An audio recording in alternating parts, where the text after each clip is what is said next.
And we are live. Welcome to the Ringside Reporter Show, where we talk about the latest boxing news. If it's related to boxing, we'll talk about it here. My name is Eric Lorta. I'm here with my co-host, Joe Habib, and we got a great show for you today. Beeb, it's Super Bowl Sunday. Philly and Kansas City, who do you got?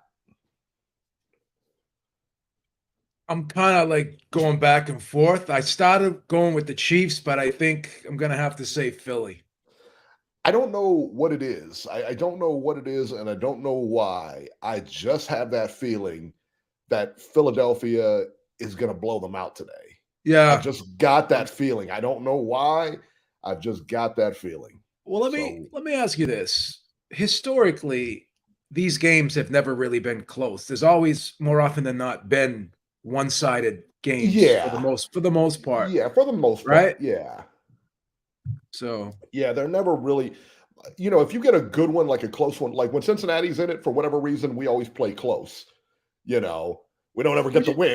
We always play close, What did you think of that whole controversy with your Bengals, I should say? What did you think about all that? Listen, man. There was a couple. Here's the deal. Like, you can look back, and I could say that was a ticky-tack call when he hit that guy outside, right? When he hit Mahomes outside the line. I could say it was a ticky-tack call, whatever. But listen, you had 59 minutes to get the job done. 59 other minutes to get the job done. You didn't get it done. You were completely outplayed in the first quarter. They were ready for you. You weren't ready for them. So, in other words, you should have never been in that situation. Should have never been in that situation. Should have never. Just like when the guy misses a kick or something like that. Yeah. Just like when a guy misses a kick or something like that. Listen, is it his fault? Yeah. Was it, Osai's fault for hitting Mahomes out? Yeah, I guess you can say that. Is it the kicker's fault for missing a kick? Yeah, I guess you could say that. But the thing is, you shouldn't have been in that position to begin with. Yeah. You made so many mistakes in the course of that. The fact that you were even in the game at that point is like incredible. Like being at a party that goes out of control and you're just sitting in the corner doing nothing. But when the cops come, you're getting arrested because you never should have been there in the first place. Never should have been. Even though you didn't do anything, you were still there. I try to tell Robbie that all the time when he calls me up, to bail him out of jail, but it's his fault. I can't do anything about it. I tell you what, tell him to stop going to those friggin', listen, some of those joints that he goes to, right? Yeah, that's right. Those holes in the wall. I said, listen, man, what about the other 59 minutes of the game, 59 and a half minutes of the game? What about that? Where were you? So I have a feeling Philadelphia is going to win big today. Maybe I'm wrong. I'm hoping for a good game. So maybe I'm wrong. I should put some money on Philadelphia today. That's what I'm thinking. I think I may put some money. We've been doing that DraftKings lately, that sports betting or whatever, because it's new here in Ohio. And so, like, you get it, and they'll get you, you bet, like, they'll have all kinds of crazy deals. Like, you get $200 bonus? Yeah. Did you get a $200 bonus? Yes. Yeah. We're going to go live in a couple weeks here in Massachusetts. It starts in March for us. Right. And they're already saying, they're already like sending me emails about bonuses and stuff like that. So I'm looking forward to it. Yeah, that's the thing. I mean, and go to all of them too. Sign up at all of them because they will all give you bonuses. Yeah. If you put $5 in the account or something like that, they'll give you a bonus. It's insane. Yeah. Guys, 323-870-3857 if you want to call and ask questions. But let's get started with it, man. Ray Vargas on Showtime last night. Ray Vargas versus Oshaki Foster. 12 rounds for the vacant WBC Junior Lightweight Championship. Oshaki Foster wins a unanimous decision over Ray Vargas. Scores were 116-112, 117-111, and 119-109. To say I was shocked is the understatement of the year, man. Can't tell you how shocked I was with this fight. Ray Vargas completely was outclassed from the opening bell. Foster completely outboxed him. The shocking part for me is how easily it was done. Foster, I know now, is a problem for anybody in that division, but I tell you what, the fact that Ray Vargas just got it handed to him. I mean, I had trouble giving him rounds in that fight. Yeah. This was lopsided. And I did not expect that from Vargas. Did not expect that at all. This is a guy who went, was real close to beating Maxayo. Yeah, I mean, I was just shocked. I mean, Yeah, I mean, Vargas was expected to pull this off. I didn't know a ton about Foster, but I learned a lot about him last night. yeah, It's like when you go to war, the side that has uh, the largest array of weapons, right? They usually win. And this was a battle of Vargas. And again, this is no disrespect. He has that type of style where he likes to fight on the outside. He likes to have that space where he's comfortable and he can be the sniper, right? Whereas Foster was closing that gap, right? He was roughing him up on the inside. He got close to him and smothered that distance. And not only that, he had him coming and he had him going. So when Foster stepped back and Vargas did try to, establish that jab, he was getting countered. So you had Foster hitting him from all fronts. He was being aggressive. He was sliding back, being the counter puncher. So when you got a guy who's beating you, coming and going, then you start running out of ideas. And that's what happened last night with Vargas. He started running out of ideas, and he did run out of ideas, and he had no answers. And, again, one key component in this fight really was Foster's strength, particularly when he got close. He was able to maul him, Vargas, a little bit and kind of maneuver and position him where he wanted to do. And he was really knocking him off balance a lot. So this was a Vargas that was not allowed to get in his comfort zone. And you could see it throughout the fight, right? This is the old cliche thing to say in boxing. Oh, the jab is the most important punch in boxing. But to some fighters, it's more important than others. And when you got a guy like Vargas, that's his key weapon. Like, obviously you want to start the offense with the jab, but some fighters can do it without the jab when they have to. Vargas is not one of those guys. He needs that jab to get everything up and running and untracked. And it's the same like Klitschko. Klitschko was another one of those types of guys where you had a guy like Lewis who could throw the lead right hand, right? So Floyd as well. He could throw lead right hands and kind of throw those left hooks without, after a feint or whatever, right? Vargas is not that guy. You can argue that one style that he really has perfected is pretty much it for him, but it's a great style. Like, he's perfected it. So it's almost like when you say someone's one-dimensional, but that one dimension is great. Good dimension. But if someone can figure out that dimension, right? It's like Nolan Ryan. He had that fastball. No one can get around on it. That was pretty much what he had. That was his bread and butter. But there's always going to be a handful of guys that can get around on that fastball, and those types of guys are the guys that are going to give him problems. Same thing with Vargas. Like this was his kryptonite last night. Yeah, it really was, man. I was shocked, and I had seen Shockey Foster before, and I knew he was a good boxer. I didn't think he was like that, though. I didn't think he was that good of a boxer. I had no clue.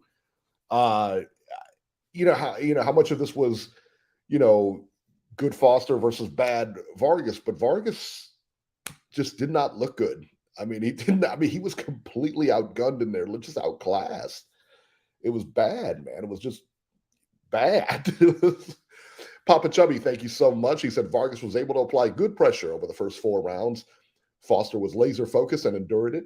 I haven't seen Vargas look so bad at the end of a fight. That is no lie, man.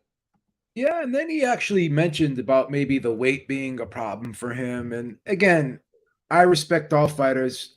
I'm not here to talk trash about anyone, but I just hate at the end of a fight when a fighter says, well, maybe it was the weight. When, I mean, you made the decision to go up, it was a calculated risk. You gotta accept that. It's not something I like to hear after a fight. Well, maybe it was, the weight or whatever, but it is what it is.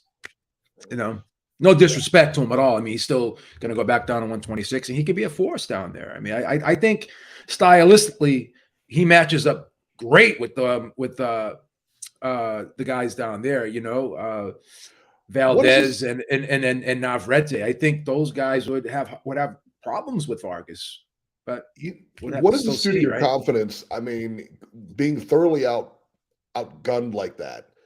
I mean, just wasn't even close. Now he'll say, now I heard him say after the fight, I didn't think the decision was fair. Listen, man. Yeah, it was a fair I decision. mean, come on, man. Did I you? think And that I tell you, when I'm watching the fights, I tell you when I'm watching the fights on delay, which I did with this one. I fast forward through the corner stuff and I just watched the fights. Was his corner giving him any kind of legit instruction on how to attack this guy? well, here's the thing. They were pretty much saying the same thing in between rounds, like, okay, you gotta step forward, you gotta jab, you can't let him keep moving on you, whatever, like that. Real generalities, right? But again, it's key. You don't want to say too much, but you don't want to say too little either. You got to be descriptive in your instructions. It's one Yeah, thing saying, okay, you got to get him with the jab. Okay, how do you get him with the jab? Okay, right. he's moving. So try to throw the jab. Don't aim the jab at his head. Throw it at his shoulder, right? Because when he moves, you got to be a little bit more strategic and descriptive in what you're doing. Yeah, Don't just throw the jab to the head. Tap him in the chest, then pop it back up. He's moving, right? So he's moving, right? Beat him to the spot. These are things, and it's not a lot of information, but it's enough, right? So a lot of times you just hear these generalities in the corner from these trainers. And again, I'm not a professional trainer. Don't get me wrong, yeah, but I'm sometimes I'm looking at the instructions, and I put myself in that position. I say, well, maybe if I was there, I would have done this, I would have done that. It's irrelevant to the point, but I just think that you can tell a guy to throw his jab, right? You can tell a guy he needs to do this more, but how can he implement your instructions is the key. you yeah, know and again too, when you got a guy like Foster who's so versatile, once again coming to war with the wide array of weapons, hitting yeah. you from the air, hitting you from the ground, long range, short range. You're at a loss when you go up against something like that if you like to fight that one way, right?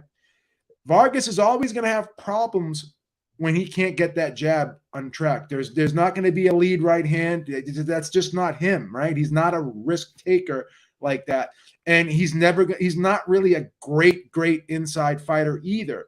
So when he's forced to fight, at a range he's not comfortable with, or he can't get that jab untracked, if he has a hard time with the guy who's using a lot of subtle movement and constantly changing looks on him, he's going to have problems. So he needs to learn how to maybe throw a feint before that jab, maybe place that jab, be in different areas, be more not as predictable with it. Don't throw it in the same spot all the time. Be a little bit more versatile with that jab and throw it, and maybe try to throw it off speed jab, like throw like a little feint, like a little pump, and then pop it. Don't just shoot. Throw that little pop, that little hesitation, and then pop it. Again, he's gonna and against a guy like this, you got to get a little more creative.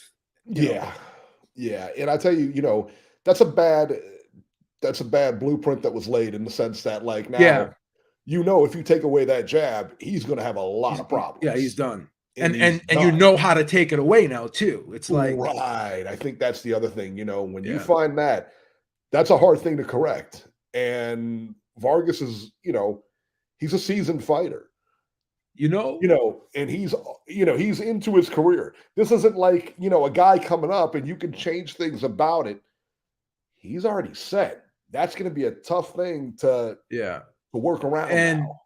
and I'm looking at Vargas last night and seeing that style that Foster presented, and I remember when Gary Russell was supposed to be the opponent for Vargas at one point. And I'm saying to myself, a healthy Gary Russell with his craftiness and the way he's very tricky in there. He would have a hard time with him. He Yeah. would have, I think he would have taken Vargas apart, Yeah. You know what I'm saying? When I looked at, and I just looked at, because I saw some similarities, and again, I'm not saying they're the same, but I saw some similarities in Foster, like Gary Russell, in the sense that they're both cagey fighters, right? Yeah. Yeah, if that fight ever did come to fruition at that point when it was supposed to, I think Gary Russell would have had a field day with Ray Vargas. With all due respect, I just think stylistically he matches up perfectly against him. Now, Nacho Berenstein wasn't in the corner of Ray Vargas last night. Uh, his father was, I guess, Ray Vargas's father was. I'm not 100% sure why Nacho wasn't Yeah. there. I don't know. But you could have Teddy Atlas in his corner last night. He wasn't winning that fight. Well, if you had and Teddy Atlas in there, he definitely would have lost. And we know that Teddy Atlas, knows how to break it down. One of the worst trainers of all time. Best trainer of all, the GOAT of trainers. The GOAT. Teddy Atlas, I don't believe he would have made the fight closer, but the way that Ray Vargas was fighting, couldn't make those adjustments. Even Teddy Atlas last night, in his greatness, I don't believe could have helped Ray Vargas. What's the matter with you? Show the GOAT some respect. Put some respect on his name. Mario Barrios versus Giovanni Santiago. 10 rounds, junior welterweights. Mario Barrios wins via TKO in the 8th over Giovanni Santiago. Listen, man, Barrios looked good here. It was a good win for him, but this is clearly a comeback fight. He hadn't fought in a year. Last time he fought was against Keith Thurman. Now, granted, it was at 147. Definitely not his weight. What does he really have left, Beeb? Are we? The interesting thing about Barrios is this fight was actually at 147 as well, and I looked at his body last night, and I said to myself, how did this guy ever make 140? This guy's huge, right? That's number one. And I actually like him better at 147. I think he's a little bit more durable. He looks stronger. There's a little bit more snap on the shots, right? I didn't like him at 147 at all. He got washed by Keith Thurman. Yeah, but here's where I'm going with this. I think when you have that just under that upper echelon type of opponent, he can beat guys. But once you go up that one more rung in the ladder, which is Keith Thurman, and you can even say that obviously wasn't Keith Thurman at his best, right? But he was still able to survive and land some decent shots against Keith Thurman. He hung in there at least. But I think once you go that, regardless of even at 140, 147, whatever, Barrios is a solid fighter, but he just has capped out at a certain level. And once you go, he can beat good fighters, but he cannot beat great fighters. And I think that's always going to be the case with him, no matter where he goes. He's just that good enough to be competitive, but it's going to be hard for him to win against a very top level guy. Like you can argue he's a top 10 guy, maybe top 12 guy, but he'll never be like that top 2 or 3. But he should be. He has the talent, right? He has the talent. There's just one, like, what is he missing? Because he should have beat Keith Thurman. He should have watched Keith Thurman, no question. Now, he was coming up in weight. I get it. He was coming up in weight. Keith Thurman hadn't fought for what, 25 years? Yeah. Well, that he should have walked right through Keith Thurman. I think his type of style, he can box, but his mentality is he's a risk taker in the ring. Yeah. And he really, really goes for broke in certain situations. He's willing to take chances and put himself in harm's way. And when you do that, it's all about picking and choosing your spots. And unfortunately, the times where in certain fights where he's said, hey, I'm going to stand and fight this guy, he ended up being outgunned in those situations. Right. I think his biggest problem is he's a great offensive fighter. He's a very good offensive fighter. I think he lacks defensive reflexes. He's not a great guy in terms of like head movement, being able to slip shots. He likes to catch and parry everything.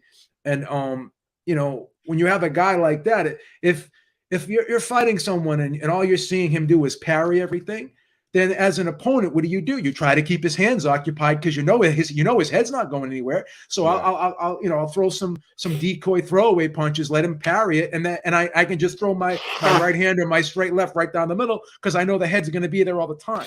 So he doesn't have the greatest defensive reflexes, and I think that's just something that it's instinctive in a fighter, and because of that, he's very solid offensively, but I think he's always going to be at a loss defensively when he goes up against, like I said, that those are elite top level type guys. So that's one problem he has. He doesn't have the greatest defensive reflexes, in terms of when you get to that very high top elite level. And that's where I think, if you notice, he's always getting busted up and cut in fights because, again, that head doesn't move.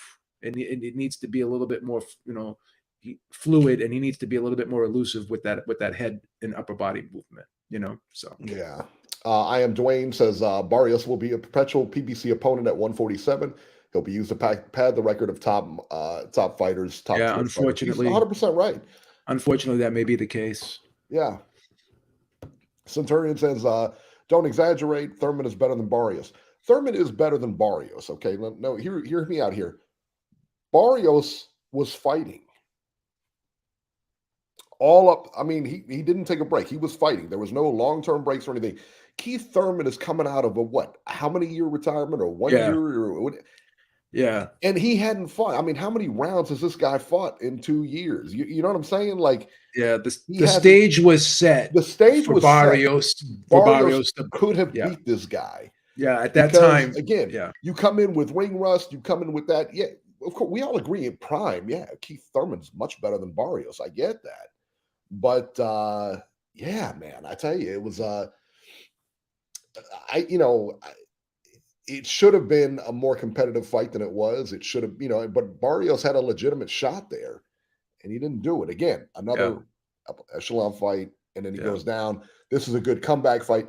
Giovanni Santiago, who did he lose to last time? Wasn't it Antoine Russell or Gary Antoine Russell or something like that? Something like that. Yeah. Something like that. Yeah. And, so he wasn't a dangerous guy.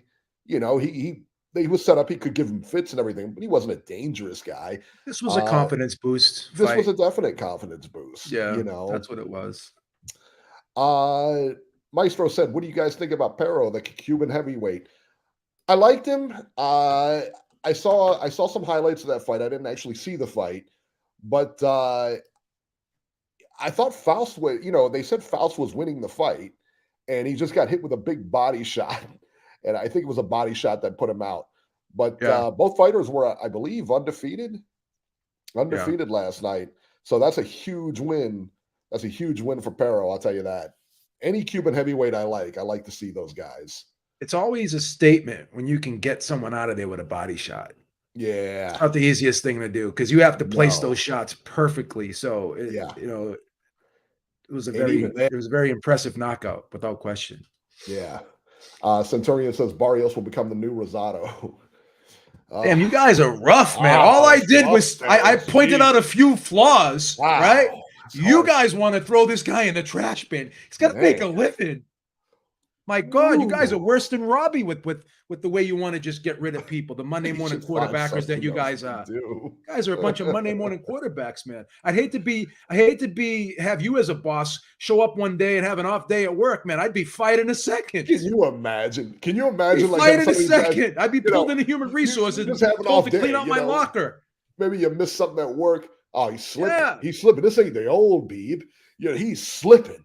Yeah, Mr. Beeb. Someone said that. I don't think he'll ever be the same. Yeah, Mr. Beeb, I want to call you in the office for a second. Yes, what's the problem? Yeah, someone watched you go to the bathroom and you didn't wash your hands up properly enough. We're going to let you go. I'm sorry. I mean, these are the types of people. These are the type of people that we have here. Slipping, son. You got to wash the hands. Yeah. 30 seconds at the very least with soap. 30-second rule, man. Well, I did it 28 seconds one time. You're out of here. See ya. Out of here. Hey, we don't out of here. Like that. No way. Dwayne says, wouldn't be surprised if Al Heyman feeds Barrios to Spence if Spence hasn't drank himself out of the 147-pound division. I can't see that fight happen. I got to be honest, man. I can't see that fight happen. Yeah, it's a tough one. Yeah, that is a very tough one right there.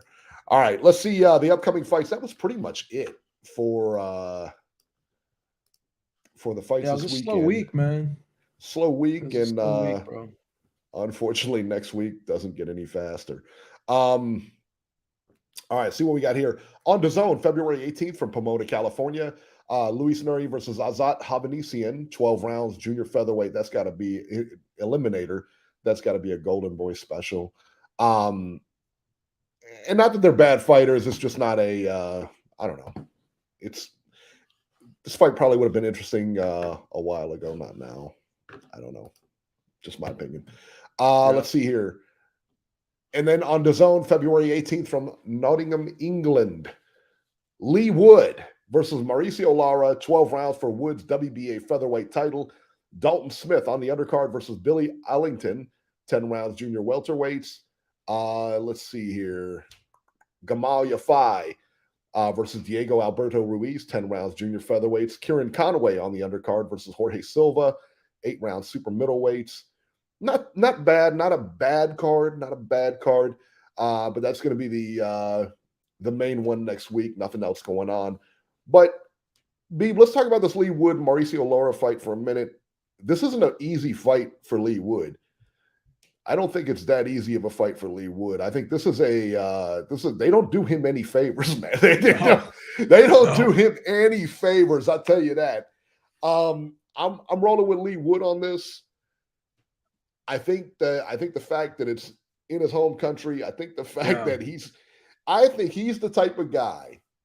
I think he's the type of guy that gets better. You know what I mean? When the pressure's on, when the he becomes champion, he gets better. I think he's a better fighter than he was. But I tell you what, I think Lee Wood wins. But man, I tell you, this ain't easy. This ain't an easy fight, man. I'm gonna go the other way. How dare you? I'm gonna take Lara. Wow. I think he's gonna muck it up. I think he's gonna muck this one up. Yeah. This one's gonna be a back alley brawl. I think Lara is gonna try to turn this, and I think he'll be successful into turning this into a back alley brawl. And he's got power too, man. He's a scrappy dude, man. He's an excellent inside fighter. He's very underrated defensively too. The way he just rolls under shots, tucks that chin, gets low, rips those body shots, comes back upstairs, with the short hooks. I'm gonna go with Lara here, and I'm gonna say that he's probably I think he's gonna stop him late. He knows. Say that. Come on. He knows that he's gonna have a hard time getting a decision there. He's gonna probably go for it. And I think once that adrenaline flows in Lee Wood, right? Once the crowd starts cheering, right? Just like in that in the Conlon fight, where he's a little bit behind, but he fed off that energy from the crowd, and he dug down deep. He may try to dig down deep in this fight, but against a guy who probably has a lower bottom than him, who could possibly dig deeper, right? That may be the difference in this fight. Wow. Aaron Daly says Lara stoppage between rounds 1 and 4. Wow. I'm gonna say a 9th round stoppage for Lara. Maybe 8th or 9th round stoppage for Lara. Yeah. I'm rolling with Lee Wood, man. He's my guy. All right. I like him a lot. I like Lee Wood a lot, and I think he does good when the pressure's on. Lara's a big favorite here too. So if you like Lee Wood, you might want to put a little something on him, man. I think I might. Because, like I said, Michael Conlon, same way. Yeah. Michael Conlon winning that fight, and there's no quit in Lee Wood. Yeah. That had to be the fight of the year. And they went at each other. Went at each other, boy. Yeah, Wood has no problem playing that underdog role. He relishes it. Didn't they have a mural painted of him, of Lee Wood, in his hometown or something like that? I'm not sure. We may have to ask some of these UK guys in the chat. Yeah, any of the UK guys know if that's accurate or not? if Yeah. they had a mural painted of Lee Wood in his hometown. I'm usually in the Manchester area when I go out there, so I wouldn't know. Yeah, you're definitely not welcome. I tell you what, you're definitely not welcome there now. Not after picking Lee Wood, man. I tell you, you picked Mauricio Oh yeah. Lara. No way, Yeah. man. You're out, son. We're revoking your citizenship. What are you doing? Yeah. Beebs. Um, Gamal Yafai on the undercard, Kieran Conway, and that's about it. Now, check this out. Let's see here. This kind of shocked me going ahead here. So the week after, the February 24th weekend is going to be pretty big. But Guillermo Rigondeaux is fighting the dreaded TBA on February 24th. Wow. That's what I said. I was like, wow, in Hialeah, Guy's Florida, like, there's no TV or whatever. it's crazy. Looks like a bad card too. Doesn't look like anything, worthwhile on the card. And then the Showtime has their card on February 25th. But now check this out. This is what I found interesting. On February 25th, I think that's the Black Prime pay-per-view with Adrian Broner and Michael Williams. And we'll talk about that in a little bit. But that's a pay-per-view card on February 25th. On Sunday, February 26th, I believe that's a Sunday, in Saudi Arabia, in Riyadh, is Jake Paul versus Tommy Fury. Also pay-per-view card, ESPN Plus pay-per-view. Yeah. How could you have two pay-per-view? Like, we got one right after the other. I'm Yeah, not paying for either one. Either one is not a pay-per-view card. I already bought both of them anyway, so How dare you? Oh my God. Are you serious? Did you really? bought them both, man. Come on, stop. Here's the thing, man. I like the Tommy Fury one. I like the Badu Jack versus the Makabu fight for the cruiserweight title. I like that. That's a pretty decent one. And I'm gonna have to check out. I heard the undercard's gonna be pretty decent.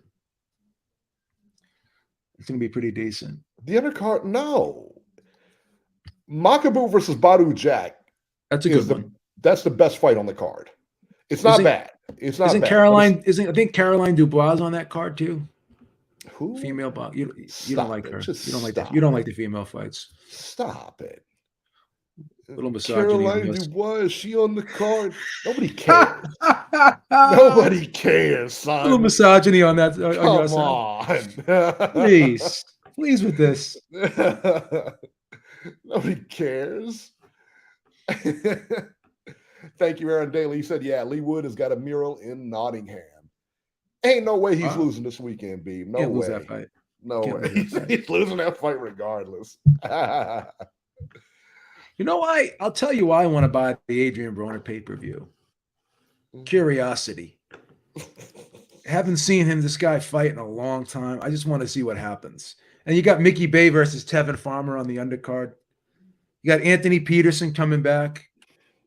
I mean, you gotta show some love, man. You gotta show some love for these guys, man. I mean, they work hard. They gotta pay bills, right? Listen, I think it's my responsibility. I am from Cincinnati. He is a hometown fighter here, and I'm still not buying that paper. Well, you say you're not going to buy it, but you may get the itch coming, in the coming days leading up to the fight. You got the T-shirt on and everything, man. That's right. Yeah, I got the Prime T-shirt on. You know you're going to buy it. Oh, you're primed and ready to buy this paper. Primed and ready. Yeah, exactly. It's only like $40. Come on, you could do that. Yeah.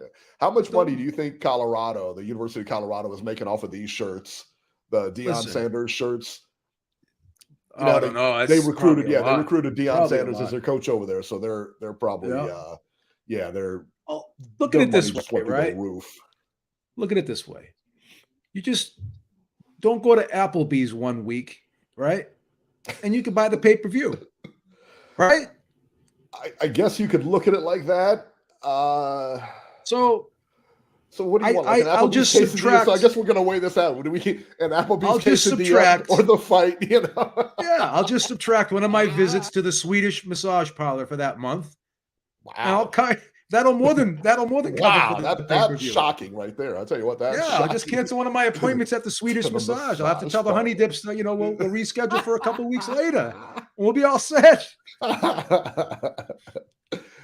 Papa Chubby, thank you so much, brother. He says, look at what Luis Alberto Lopez was able to do to Warrington. I think Lara will have the same success. That's cold-blooded, man. No, I think I'm telling you, man. I think. Listen, I'm rolling with him. Lee Wood, baby. All right. Lee Wood. This is going to be like your Tony Bellew pick. You My Tony scored big with Bellew. that one. Dying on this That was hill. one of your best. You got 4-1 there. Yeah. That was a huge. You know, this is the difference between guys like you and I. We take calculated risk. We put it out there. Calculated We're risks. not chalk betters like Corey Lee. No, Corey Lee is a chalk Corey better. Lee bets after the fight. Are you kidding me? He picks the winner after the fight. Everybody He knows does the live betting. He does live betting, and he waits to see the guy, like the guy's eye busted open, staggering. Then he does the live rounds. That's not how you bet. You got to roll the dice. Papa Chubby says, Eric, you were on record. That's right. I'm telling you, I'm on record, man. I'm on record. I'm telling you, he's going to win. He's going to do it, man. All right, guys, before we go to the news and rumors, I want to talk about something here. So last week, we were off air, no show last week. And the reason for that is my father had passed away last Saturday.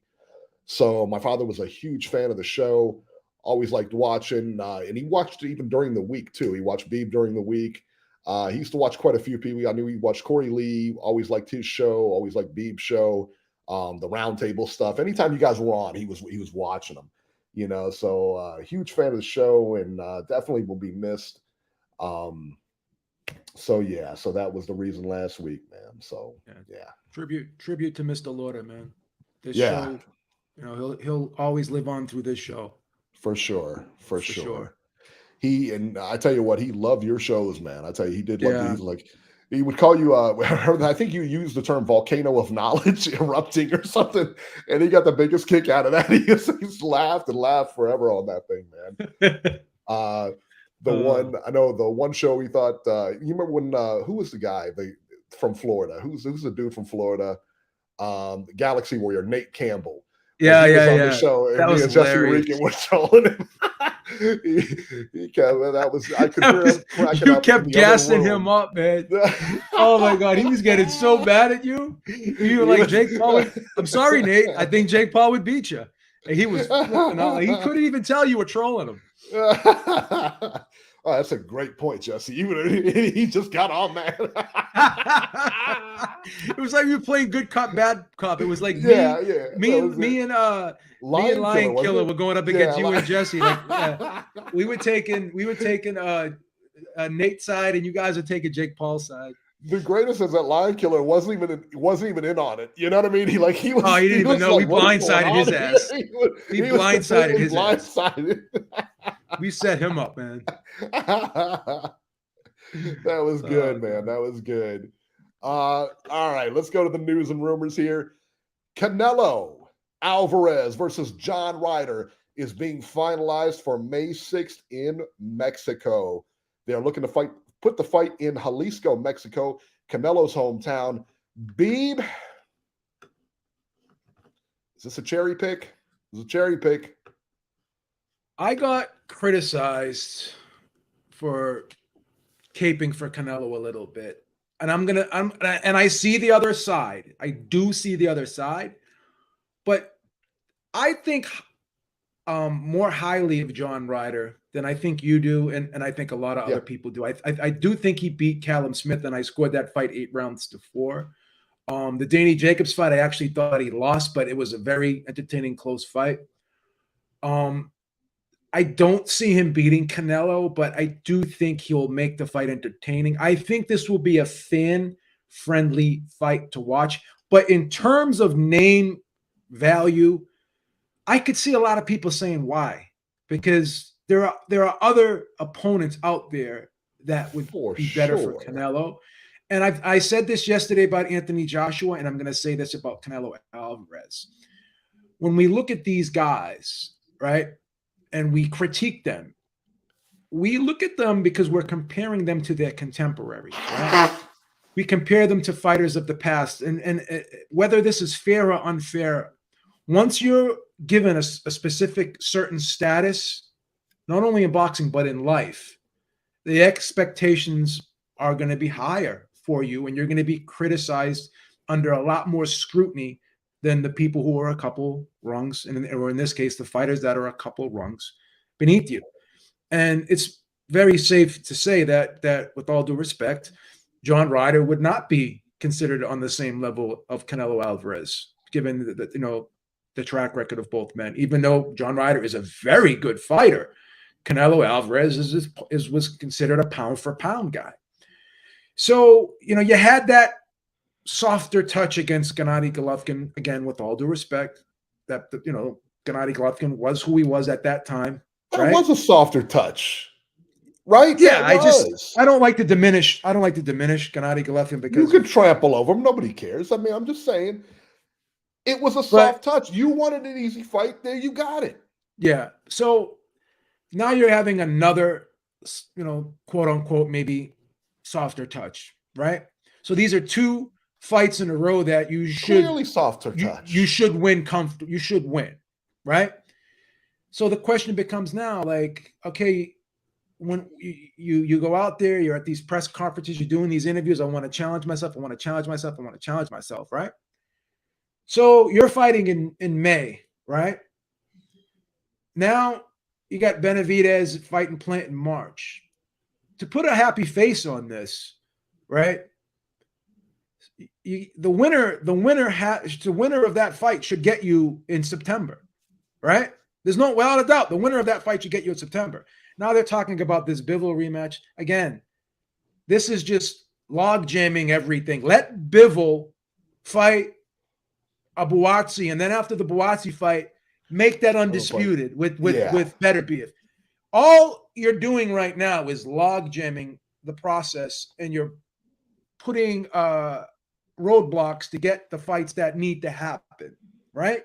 So I'll accept this fight a little bit more willingly if I know that in September I'm getting him versus the winner of Plant versus Benavidez, and I think Benavidez should win that fight. Like, the light at the end of the tunnel would be that for me. Yeah, I think so too. And again, you made a phenomenal point. If there wasn't already the Triple G fight, like say there was a tougher fight instead, a tougher fight with all due respect in that Triple G fight, right? Say he faced the Iron prior to this fight, then you could say, okay, we'll give him the benefit of the doubt. But you already had your quote unquote gimme fight with Golovkin. Now you're having another gimme fight with Ryder. So again, you're not going to be assessed the same way. And again, you hear these statements. Oh, what about this guy doing this? What about, again, you are up here. These guys are here. You're not going to be assessed the same way. No. And that's just the uncomfortable truth of it all. Right? You're not going to be, when you do things as a 46-year-old or 45-year-old, and you compare what you do to a 25-year-old, you're mentally more mature than that person. So the standards for you are going to be higher. So that's just how life is. The more experienced, the more established, the higher status you have, the expectations increase, right? And the scrutiny that you're judged based on becomes higher. So this whole thing of, you got the Canelo Alvarez defense team coming at people like me full force, right? I think you need to really be a little bit more objective in your analysis and put the pom-poms. And I know you wear those Canelo Alvarez underoos at night. Put on the regular pajamas now. Like, you got to get off the bandwagon. Be a little bit more objective here in your analysis. That's all I'm asking. D-Style Boxing, thank you so much. He says, de Jalisco, Mexico, Saul Canelo Alvarez. There you go. And I'm going to say something else, not to cut you off, but I'm just going to squeeze this one last point in here. You kind of did cut me off. I'm just saying. I apologize. I'll deal with human resources tomorrow. But anyways, here's the thing. I'm a loser that buys every single pay-per-view in the history of the sport. Very true. So I think I do have a right to criticize. I'm the one that's paying for them all. I agree. All right. I agree. Right? Listen, John Ryder, I thought lost pretty comfortably to Callum Smith. Yeah. We differ on that one, but that's We fair. differ on That's that one. okay. A lot of people That's thought he okay. won. I thought it was. That's I didn't okay. think it was close. I didn't think it That's was fine. close. Fair enough. You saw what Canelo did to Callum Smith. What do you think he's going to do to John Ryder? I mean, realistically, what do you think he's going to do to John Ryder? That's not a close fight. And then putting Ryder in England or putting Ryder in Mexico, are you serious? That's not a close fight, man. That's not even competitive. It's not. Like, what are you doing? And then you're going to prep this and you're going to go fight Bivol? That fight's, listen, man, Canelo is going to be competitive with anybody he fights, no question. But I don't know. I mean, and I know he's got laser vision on Bivol. That's the rumor anyway. I just think that Bivol's style, his size and his style are too much for Canelo right now. I think there'll always be too much for Canelo. I think he's just got his ticket. You know what I mean? He's got the right style to beat him. He just does. I don't see that fight being. Do you see that fight being any different on a rematch? I can't. I can't figure out a way in my head to process a path to victory for Canelo against Bivol. I can't do it.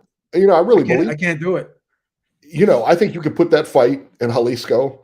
I think you'd have 3 Mexican judges, a Mexican referee, and I still think Bivol wins that fight. I just, Centurion says that fight at 168 is interesting. I don't think it's that interesting there either. I think you're going to see a faster version of Bivol, and you're going to see Canelo, the version of Canelo we have. 175 is too big for Canelo. 168, I think Bivol's probably better at 168. He wanted to go down to 168. He didn't want to stay at 175. And here's the problem, Eric. Can you tell me if I'm wrong here on my take? If you have to fight him again at 168 and you're not going to rematch him back at 175, does the fight even really mean anything at that point? Because you're taking a guy from his normal weight class, even if he says he can make the 168, there's always going to be the perception that if you beat him at 168, what's going to happen is people are going to have that asterisk next to it. Oh, you had to beat him out. You had to drain him to come down to 168. It was the same thing when Ward fought Chad Dawson. He was in a no-win situation there because you brought the guy down to 168. And then he called me out, whatever. But you're still going to open yourself up to that criticism that you're fighting someone at their weight that is not their comfortable weight class. It's not their natural weight class. So you're gonna get criticized for that. So Canelo has a tendency sometimes to put himself in these situations where he can be criticized, right? When you were the mandatory for Golovkin, and then you allowed yourself to get stripped of that WBC title, and you said, well, I'm not going to be told what to do. And then you ended up fighting Cotto instead. And, it's just, he can do what he wants. He's making money. But you can't complain when you get criticized because you're basically setting yourself up to be criticized with the things you do. Right. Same thing with Tank. Same thing with a lot of these fighters. Like, you're opening yourself up to the criticism, but you have to deal with the repercussions of your actions and what you do, right? And there's always going to be people who are going to say, well, why didn't you fight Golovkin a year and a half before you did, and you allowed yourself to get stripped? So then now Golovkin, who was already old at the point, becomes almost a year and a half, 2 years older. So then now there's always that question: you didn't get the best version of Golovkin. That's number one. That could be said, right? And then some of these other fights, the Yildirim fight. Oh, well, he was a mandatory. Okay, well, Golovkin was a mandatory, but you allowed yourself to get stripped that time. So why didn't you allow yourself? Why didn't you take that opportunity to make a statement that you're not going to be told what to do? So that there's a little bit of hypocrisy here. There's a little bit of double talk. You say certain things, but your actions tell us otherwise. With all that being said, he's still going to go in the Hall of Fame. He's still a great fighter. But again, you're going to be looked at and judged and scrutinized at a higher level than everybody else, and you have to accept that as a fighter. Yeah. That simple. Reese Mack says Bivol should just forget 168 and tell Canelo, you want a rematch with me? It's 175 or bust. Listen, that's a great theory when you don't have like, $20 million hitting you in the face. There's not a whole lot I wouldn't do for 20 million. If you got to lose 7 pounds, I think he'll lose 7 pounds and go down there. That's the thing is that, we may not want to see it and everything but Canelo's the money man. So what he says goes. I mean, if he wants to fight you, you'll fight. If Canelo reached out to you and said, I'll give you 10 million, would you fight him? Yeah. Fight him for that?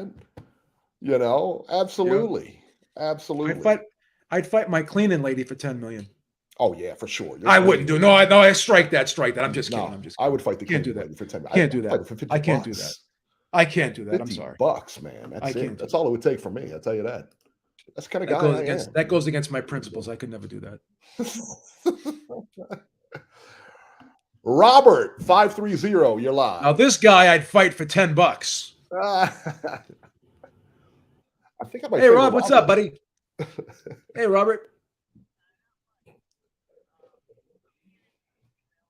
I can't even hear him. Can you hear him? Eric figures he'd beat a woman.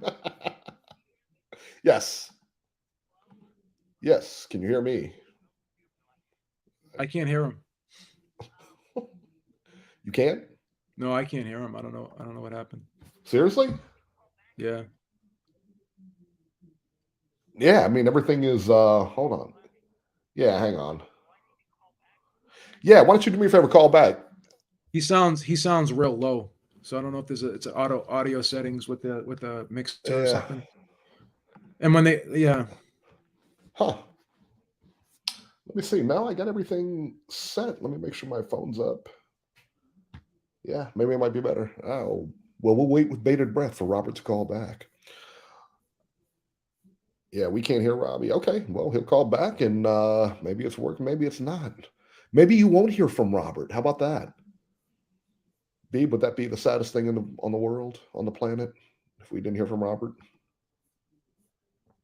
Yeah, it would shatter my my day if we couldn't hear from him. Yeah, Robbie's audio was very low. I don't know. Yeah. Let's talk about while we're waiting for Robert to come back on. Let's talk about Arum, Bob Arum, and Berlanga here, because Berlanga left. It was kind of a shock that he left Top Rank, right? I'll be honest with you. I think he did not live up to expectations, and I was questioning how long they were gonna invest in him, to be honest with you. Now, I guess they were saying that, he wanted to go a route in which they thought was a little bit too tough for him. They wanted to kind of slow the process a little bit. He wanted to kind of accelerate it. So yeah, he may have thought that he was at a point in his career where maybe they disagreed with. So I don't think he was progressing to the level that he thought he was. They didn't agree with it. So he maybe thought that he was better than what their assessment of him was. And because of that, they parted ways. And I don't disagree with their assessment of him. I mean, I don't disagree either. I don't think he was as good as advertised. I think there was a lot of hype behind him. And once again, when you put hype behind someone, once you set expectations for somebody and they don't live up to those expectations, then that's, people will be critical of it. Yeah. So this was another situation where that happened. Yeah, Aram said we had a different philosophy and we didn't want to hold him back. He told ID Boxing, he said, but he is bound and determined to proceed at a pace that we don't think he's ready for. He thinks differently. I wish him all the luck in the world. He's a nice young man. His father's a nice guy, but we just have a different philosophy of where he's going. And I agree with that. I agree 100% with that. I mean, we talked about it when he fought. We talked about it when he fought, that he just, after that streak went, I think that streak was good and bad in a lot of ways for him. Yeah. but I think that he thinks he's this monster puncher. He's ready for the big time. Listen, they said there was a stumbling block with Jesse Hart. I think he wanted to fight Hart, or Top Rank wanted him to fight Hart, something like that. Hart, I thought, would have beat him. I thought Hart would have definitely. Yeah, I think Hart would have beat him. Yeah, I think Hart's Hart would a have beat him very too. good fighter. Yeah. All right, so let's see here. Make sure all my levels are okay here, because I think we got it. Yeah. All right, let's bring Robert back on, and let's see what we can do here. Robert, can you hear me? I can. Beeb, can you hear him? I can't hear him. No. Really? Yeah. You still can't hear him? No, I think there's probably an issue with some type of setting on the mixer. That must maybe. be. Must be. I'm looking. I don't see anything. And all the levels look to me like they're up. I wonder if somebody was messing with it. It's possible. All right. Let's see.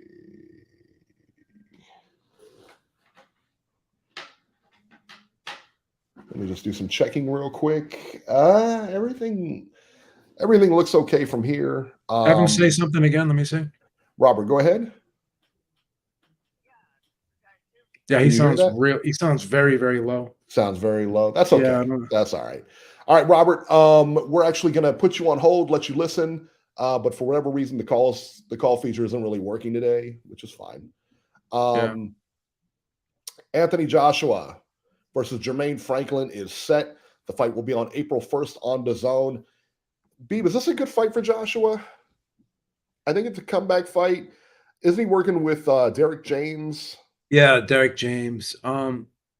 This is it's not a bad fight. I don't understand why the Dillian fight wasn't made. I guess they were saying because there's a lot of emotional tension, and he wasn't prepared for the emotional tension between the two guys, whatever. It's weird because they led us to believe that White was going to be the opponent, and I thought that would have been the more logical choice. It's a big name, two UK fighters. I thought it would have been a great fight, definitely a winnable fight for Joshua, but for whatever reason, they chose Jermaine Franklin. I thought the Jermaine Franklin fight with Dillian White was a draw. I thought it was a very competitive, close fight. I thought White was going to win handily, but obviously he did not. So you're fighting the guy that lost to Dillian White, and you're saying that you need to fight this guy, and then I guess if he gets past Jermaine Franklin, then he's going to fight Dillian White. So once again, it's looking lost, like, you know what I mean? Like, yeah. So it's like, I know that Joshua just lost, and I know Dillian White just lost.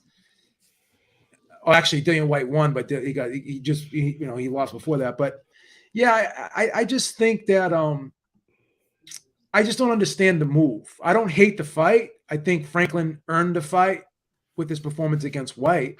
Yeah. But I think the White fight to me made more sense. But I don't hate this fight. But here's the thing. You're fighting a guy who's not as well known as Dillian White, who has probably a trickier style than Dillian White, right? He presents a different set of challenges for you. So in my opinion, is this a potential banana skin? Maybe, but you can win this fight and not look good, right? Whereas if you fight Dillian White, I think you have a better chance of looking good against Dillian White because you fought him before. You beat him, you knocked him out in the 4 rounds. Right. You can argue maybe you're not what you use. There's some slippage on Joshua's part, but I think there's significantly more slippage on Dillian White's part, right? So I think stylistically, I think Joshua matches up better against Dillian White, and it's a bigger name, like I said earlier. So this is a good fight, but to me, I don't think it's a better fight than the Dillian White fight would have been, and I don't think the danger is that I don't think the Dillian White fight would have been more of a problem for Joshua than this fight would have been. I think he's going to be a favorite over both guys. He should beat both guys, right? Even coming off of 2 losses, he still should beat this version of Dillian White. I mean, Alexander Povetkin knocked out Dillian White, right? So in terms of risk for reward, I think the risk is the same, but the reward is better by fighting Dillian White. So that's where I'm at a loss here. Yeah, it's just it's an odd fight for me. How do you think Derek James is going to do with Anthony Joshua? I thought that, listen, man, you wanted offense. I thought that Garcia was a perfect candidate for him. You know what I mean? I thought he was a perfect trainer for him. One fight, doesn't like the vibe, doesn't work out or whatever. Now he goes to Derek James. I don't know, what Derek James can really do with him that Garcia, who's a world-class trainer, couldn't do with him. And I get it. Maybe it's just a comfort level. Maybe it's just a comfort level. Maybe he's more comfortable with Derek James than he was with Garcia. But I don't see him picking anything up there. You know what I mean? Not that Derek James can't teach him anything. That's not what I'm saying. I said I just don't see a lot of molding to be done. I mean, listen, Garcia is an offensive guy. He likes to fight inside. That's the kind of fighters he likes. He's going to show you some offense. What is Derek James going to show him that the other guy couldn't? At this point in Joshua's career, what you see is what you get. Yeah. It's all going to be based upon who the other guy across from him is, right? I don't think he's ever going to be able to beat Usyk. I don't think he's ever going to be able to beat Fury. Yeah. He might be able to beat Wilder, but I wouldn't even pick him against Wilder. Man, that's a good fight. That's the fight everybody. That's the fight I want to see. That's a fun fight. I wouldn't pick him. I don't think I'd pick him against Joe Joyce either. Right. No. So in my opinion, you got Fury, you got Usyk, you got Joyce. I don't have a problem with people who want to put Joshua ahead of Wilder, but that's kind of like those guys are neck and neck, right? So yeah. I think there's definitely three. I mean, I guess there's a question mark with Joyce too, but I just look at how Joyce has such momentum now and how he handled Parker, and I look back at the way Joshua handled Parker, and he seems to have struggled more with Parker. I just think stylistically, Joyce is a nightmare for Joshua. And Wilder seems to be able to land that right hand against everyone he fights. I mean, he landed it several, enough times against Fury. He knocked him down several times in their trilogy, right? And to sit there and think that he's not going to be able to land it against Joshua, right? So that's the big caveat for me if Joshua fights Wilder. So yeah, I would pick Joshua. I would pick I would pick Wilder. I would pick Joyce, and I would pick Fury and Usyk over Joshua. So it still makes him a top 5 guy, but right. He's not. I think it's a tough road back to the championship as long as those guys are still active, in my opinion. Right. So, but here's the thing: he made a statement during the press conference when we asked, "What are you doing this for, Joshua? You've achieved all your goals, you've done all you needed to do," and his answer came flat out and said, "I'm fighting for money now." Right? He swore at the press conference. It seems like now we're starting to see the real Joshua and not that media creation, that PR guy that we were seeing before. It seems like, as time goes on, the layers start to peel off him. I said this yesterday when on a stream I did with Maestro, and now we're starting to see, now that he's lost 3 of his last 6, now we're starting to see this Joshua that we didn't always see before. Maybe this is the real Joshua. I suspect and tend to believe that this is the real Joshua, right? Whereas the other Joshua, people are like, oh, now he's got the weight off his shoulders, blah, blah, blah. Maybe not. Maybe now he's just being himself after all this time. He was very guarded. Yeah, he's very guarded, very scripted. Guy. I mean, very scripted. Yeah. And when he answers questions, it's almost like he's reading off a card trying to say the most politically correct things. It's not like he's actually saying them. It's like these things are written down for him to say, and he's just reading what to say.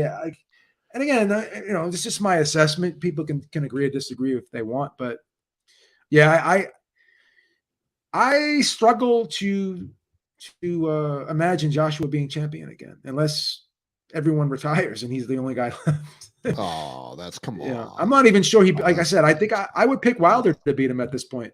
And they ironically enough, I guess they reached out to Joshua Wilder's team and yeah. Then they turned weren't. it down. They'd rather Turned it fight down. Jermaine Franklin. Rather fight Jermaine Franklin. know, So yeah. I don't know. We'll see. We'll see. And, I'm with Louis Reyes on this. He said that he has tons of money tied up with endorsements. He's got to have tons.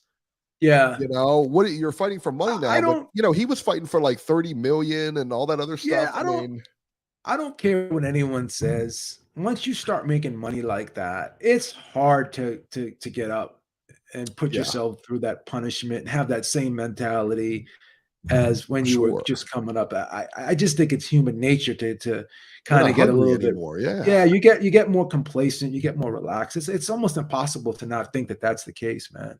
Right. I mean, everyone, these fighters are human beings just like the rest of us, So yeah, to sit there and say that they're still the same people they were before they became champion and before they had money. I think money changes everybody. It just does. It just does. It just does. Adrian Broner will now face Michael Williams Jr. This is the third opponent that Broner will face on this card. Ivan Redkach, Hank Lundy were also previously scheduled to fight Broner. They both pulled out for some reason or another. Beeb, I don't know too much about Michael Williams Jr., but how big of a problem is this for Broner that, and this fight is just a week or two out, how big of a problem is this for Broner? You haven't fought in a long time. Hank Lundy was a good fight for you. Ivan Redkach was a tough fight. I think that would have been a tough fight for him. Michael Williams now, that's 3 different styles, 3 different people you had to get ready for. And all with both of those guys with their own individual style. It's not like it's a cookie cutter style here. What do you make of this?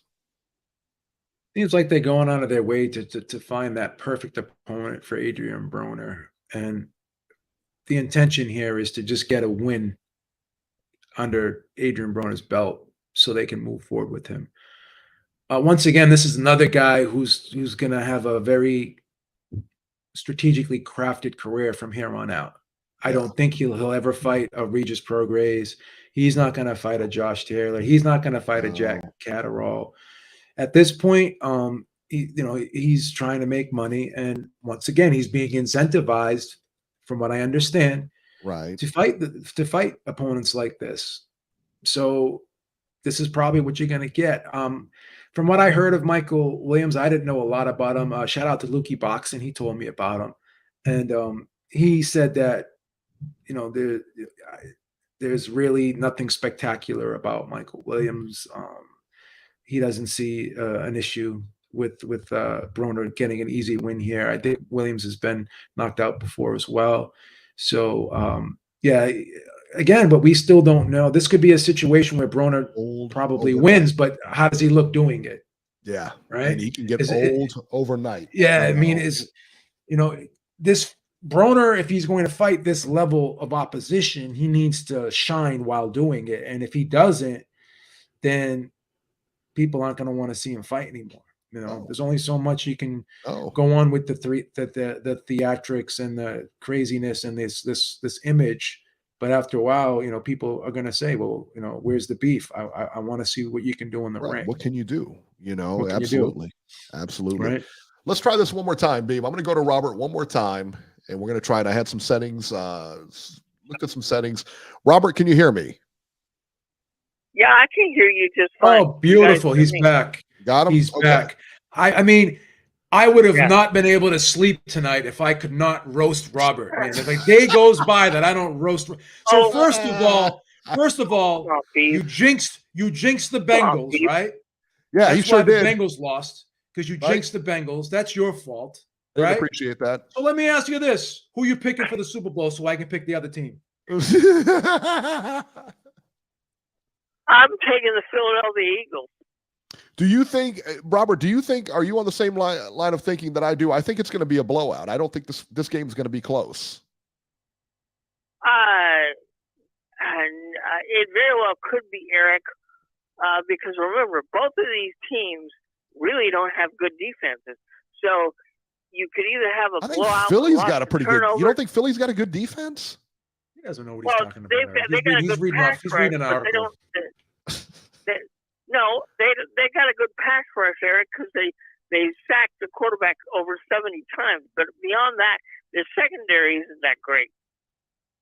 Wow. And so if Patrick Mahomes has enough time, he can get the ball to his receivers. But I don't think that's going to be the case. I think Philadelphia will give Kansas City all kinds of fits. And I don't know if Mahomes is still 100% healthy from that injury. I'm picking the Eagles today. Why is the point spread so close, Robert? Let me get on to boxing. 1.5. I want to talk now? about this. It's real close. Yeah, it keeps going down. Yeah, I'm taking the Eagles with the points, for sure. Yeah. Without the points, doesn't matter. Yep. Well, hey, at least you can bet in your state. We can't bet on sports here in California, so you're talking about Titletown, man. If you ain't from Titletown, you're from nowhere anyway. You know what I mean? So. And Massachusetts just opened up betting, so Stephen Beebe can bet on the Super Bowl if he wanted to. Well, it doesn't start till March, Robert. It doesn't start till March. Oh, that sucks. I'll use my other resources that I have. My offshore betting account. Yeah. Yeah. Or we used to have to do that. The offshore betting. I know. You've been begging me to put bets in for you, man, but you're not good for the money. I'm not going to do it. Yeah. Mrs. Herrick's telling me, man, you're not paying the bills. She knows. Mrs. Herrick's telling me you're not paying you're not paying your portion of the bills over there. So I'm not placing bets for you. I'm sorry. Get out of here with that. I want to talk about this Canelo business for a minute. Look, I don't have a problem with him fighting John Ryder. Ryder has, in my opinion, he earned the spot with his performance against Danny Jacobs. I scored the fight for Jacobs, but I have no problem with Ryder winning because that's how close it was. But my problem with this is Eddie Hearn kept talking about, I want Canelo to fight in the UK. Well, this is your perfect opportunity to have him do that. Why stick John Ryder in Mexico? Canelo, that's a big fight for Canelo in Mexico. It's big for the people in Mexico, kind of like when Julio Cesar Chavez went back and fought Greg Haugen in Mexico. That was a big fight, and it allowed people that don't normally see those big fights. The ticket prices were scaled back and everything like that. I think it's good that Canelo fights there. I just have a problem with the guy he's fighting. That's all. Yeah. Well, Eric, I do think that John Ryder did earn the spot by his performances. I mean, let's face it, we know Canelo is going to win, but I think Ryder is going to be more competitive than what people think. He lost to Callum Smith. He lost to Danny Jacobs, and I know it was a split decision. Danny Jacobs beat him. So he's basically getting here on a reputation of losses, yes? Yeah, well, it kind of looks that way if you look at the record, but I don't have a problem with it. But the thing I'm concerned about here is Canelo keeps saying he wants to fight B-Ball in September, but the problem is he's going to have to do it at 168. And I got news for him. If Dimitri B-Ball goes down to 168, he's going to take all of his titles at 168, and B-Ball may just stay there because with the Russian-Ukraine war going on, remember boxing has this ridiculous thing where they don't want two Russians fighting one another. So we may not see the B-Ball better be a fight. B-Ball may win these titles at 168 and may just stay there if he's not allowed to fight after better be a. What do you guys think about that? Yeah, I don't see that happening. I don't see that happening either. I disagree with that. Yeah, I think that they'll. Money's everywhere, man. There's too much money at 175 for Bivol. Yeah, it just is. He can come down to 168, get those titles, and then go back up to 175. He's not staying at 168. The money's just not there for him to stay at 168. There's no opponents. Well, the opponents, Eric, the big guys are at 175. I agree with you. Sure. But if he's not allowed to unify the titles, is he still going to want to stay at 175? Yeah, why not? I Bigger think fights at they'll. 175. Yeah, I mean, you got Benavidez out there. You got, I mean, Benavidez will come up to 175. Okay. There's bigger fights at 175. I think they'll soften their stance on that as time goes on. That was just something that Suleiman said. It's the dumbest thing. Yeah. Those Russian fighters have nothing to do with the conflict going on. And listen, I agree with you. Listen, man. Why are they being punished? They don't have anything to do with it. It's not like they call any shots. It's not like they say, "Hey, yeah, let's go in there and take it over." They happen to be from that area in the world, and they're being punished. It makes no sense. I mean, one guy lives in Canada, the other guy lives in the United States. What the hell is the like? This makes no sense. Yeah, one guy. Yeah, and you can make the case that Beterbiev was Canadian. I mean, doesn't he have Canadian citizenship or whatever or something like that? He lives in Canada. Yes, he lives in Canada. Yes, so he there does. you go. Canada. The other guy lives in California. I mean, what the hell? lives here. So that makes no sense. What are we talking about? Yeah. Come on, Robbie. Well, I just think propaganda out there like you always like to do, man. These two guys should be allowed to fight. That's all I'm saying. I agree. I agree. So, but I don't have a problem with what Canelo's doing here, but I do think it's a risk because if he demands this rematch with Bivol, he's going to wind up with no titles. And then what is Canelo going to do after he loses the rematch? He's going to fight for more money. Because I think that's going to happen. Yeah, if I was his management, I'm telling you what, if I'm his management, I'm staying away from Bivol. You feed him a bigger guy, you feed him whatever, a bigger name or whatever. Yeah. But I keep my distance from Bivol. I just do. So Robbie, not good. Now I also agree with both of you.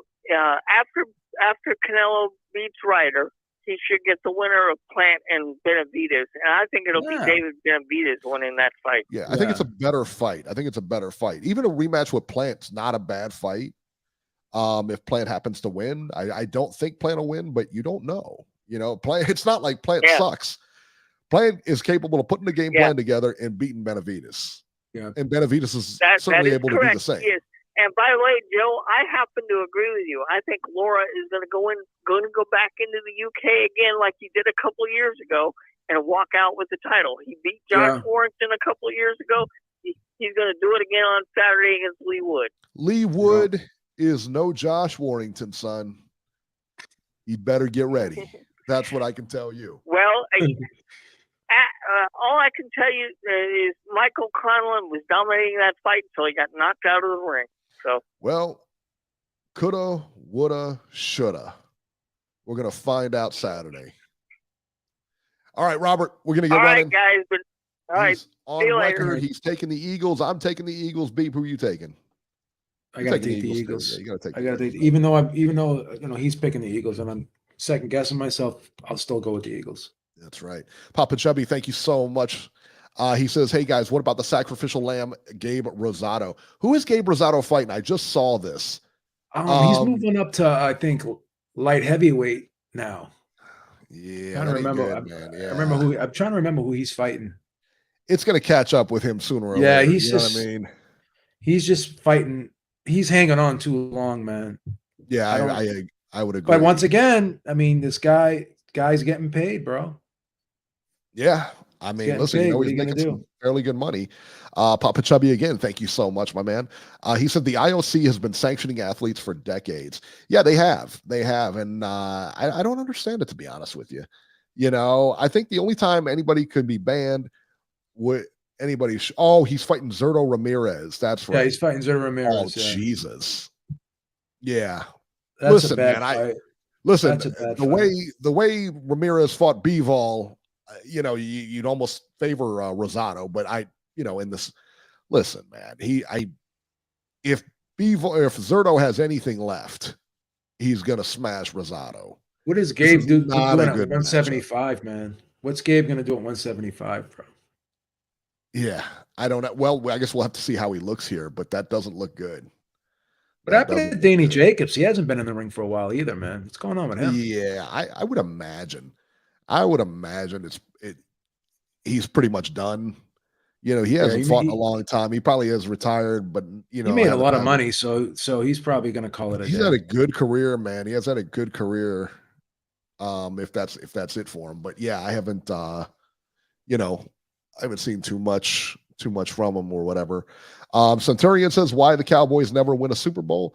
Cowboys were huge back in the 90s, man. Remember with Troy Aikman and all them guys, Michael Irvin, Troy Aikman, Emmitt Smith.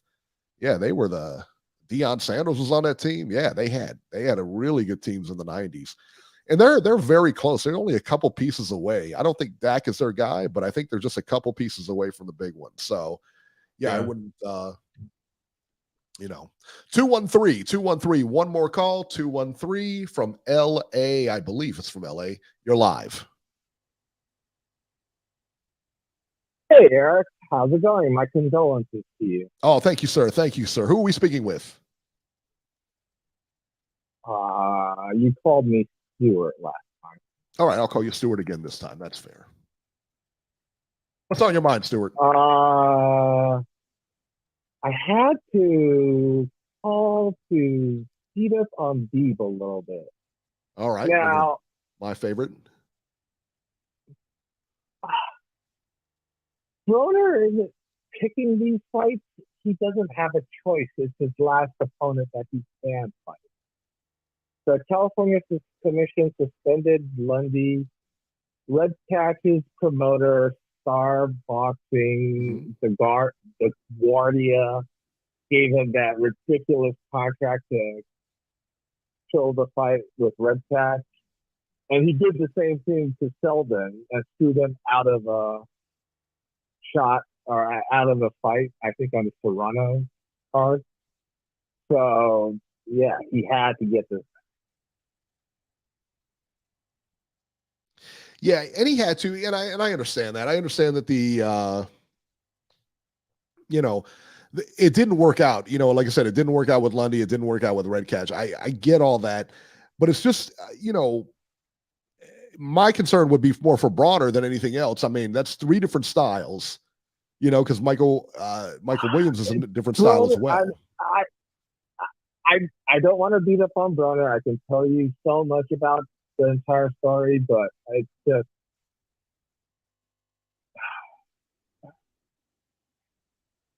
there's other things going on that I'll say off the line. That's all I can say. Because I'm just making claims about things that I have no backing to. Well, tell me. Tell you you're not on the record here. I mean, it's just obviously hearsay. So what have you heard? Well, this is fair use. You're not going to be indicted. Don't worry. It's fair use. I mean, I could tell you off air, but just trust me. Okay, I have to do this one off air. I mean, this show is ironclad. This show is ironclad. Ironclad. But let me ask you this: what does it have to do? Can you give me a hint on what it has to do with? Other people's disputes, and it's a fallout from that. Other people's what? Other people's disputes. It's a fallout from other people's disputes, and he's caught us because he left a certain place. Gotcha. All right. Yeah. So let me ask you a question. Do you think he wins against Michael Williams? I have absolutely no idea because come on. What kind of fence sitting is that? You have no idea.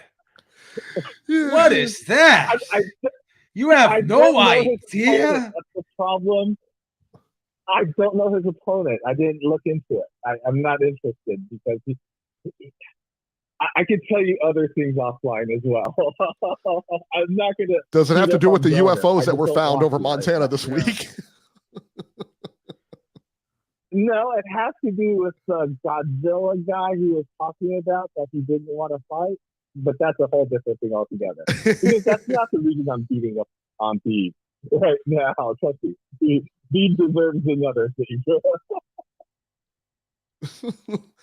All right, Stuart, we're going to get rolling here, man. Thank you so much for the call. Wait. Oh, I'm sorry about that. I cut you off on accident. I'm sorry. Get him out of here. Oh, stop it, He's Beeb. on Quaaludes today. Get him out. Oh, stop it. Come on. It's like pulling teeth trying to get answers out of this guy. He thinks he's under an indictment or something. Jesus Christ. He was right, though. This show is protected by fair use, man. I've already had several discussions with the legal team. Well, I tell you what, they did talk about Broner. I think Broner had talked about the alcohol use. I don't know if he was on drugs or not, but he was on he was doing like porn on like the OnlyFans type thing. I'm like, everything, what are you doing? Like, he's doing everything. He's been on several podcasts talking crazy about his life and saying all this and that and the third. And well, I tell you what, I remember when he was fighting here. It was one of his, I can't remember who he was fighting, but he was fighting somebody here. And it was at US Bank when he fought, not the Cintas Center. He was at US Bank. And there was you'd think that there would be a lot of people like news and everything. There was no local news there. No local news there. He's falling off, man. He says, I remember him saying this specifically. I don't talk to anybody except for Showtime. I won't interview with anybody except for Showtime. Well, I don't think you have a choice now. That's great. That's wonderful now because, you got local reporters here trying to talk to you. You got, local news wasn't there. So like, what are you doing? Like, how do you expect to sell that out? And it was a very sparse crowd. I'll put both fights, both at the US Bank and over at the Cintas Center. Cintas Center may have had a little bit more. That's when he fought Granados over there. May have had a little bit more, not much. It was only like 5,000, I think less than 5,000 were there. And that was supposed to be like a good crowd. They weren't selling the upper bowl. I mean, what a Cintas holds like 15,000, that's Crazy. Xavier. That's where Xavier plays, so 15,000 seats, and now the other one, US Bank holds a lot more. I mean, I think that's in the 20 range, but you're talking about 5. It was like 3. When I asked the promoter for that first one at US Bank, they told me, they were like, well, we expect a good turnout, which means you're not getting a good turnout. No, you know what I mean? Not a lot of seats had been sold. And that's what we need is you not doing interviews.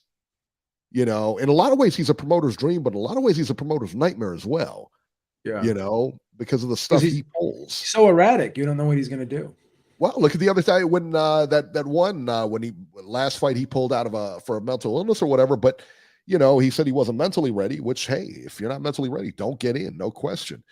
But he lost his stuff over them doing the interview on Skype or on the phone, over Zoom. Yeah.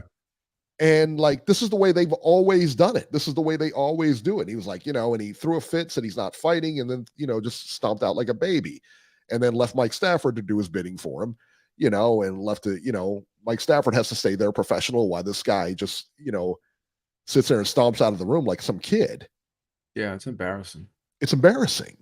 Really how in the world, and which leads me to believe, which I want to say, like, how does this guy train? I mean, like, is he that disciplined in camp? I don't know.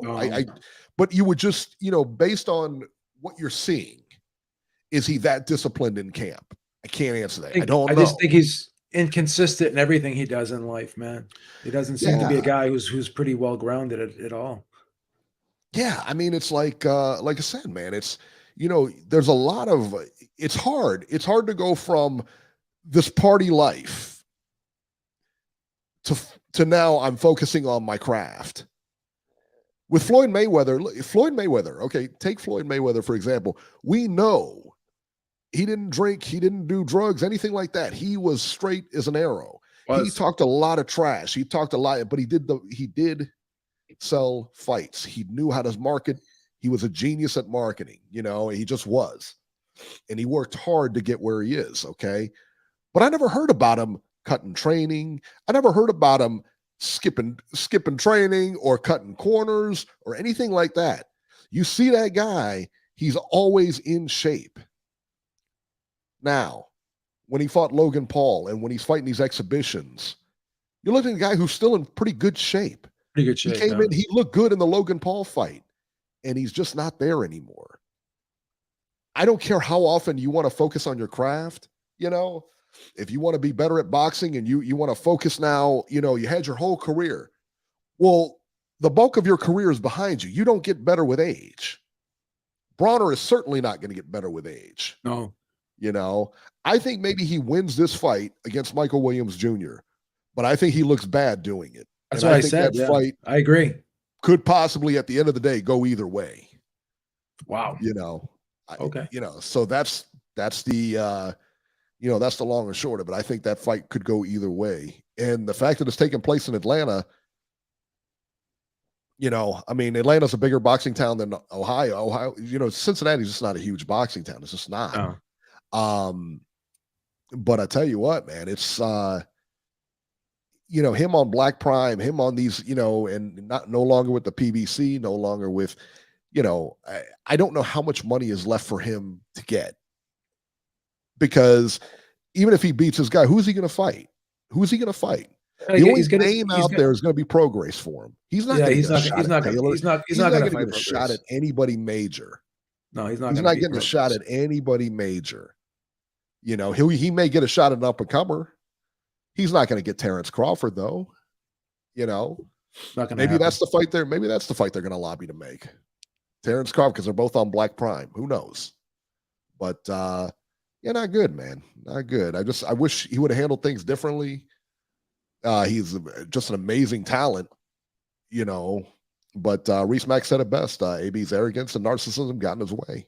Yeah, definitely. And he's a super nice guy. I mean, he really is. Like when you catch him, and stuff like that. Cameras are off. Yeah, he's a nice guy. Cameras off. Super nice guy. Super nice guy. Rashid Warren, much of the same way, but he's the nice guy when cameras are on as well, you know. But yeah, man, I just hate to see that. Guys, that'll do it for this edition of Ringside Reporter. As always, you can catch Joe Habib on Twitter at jhabib1.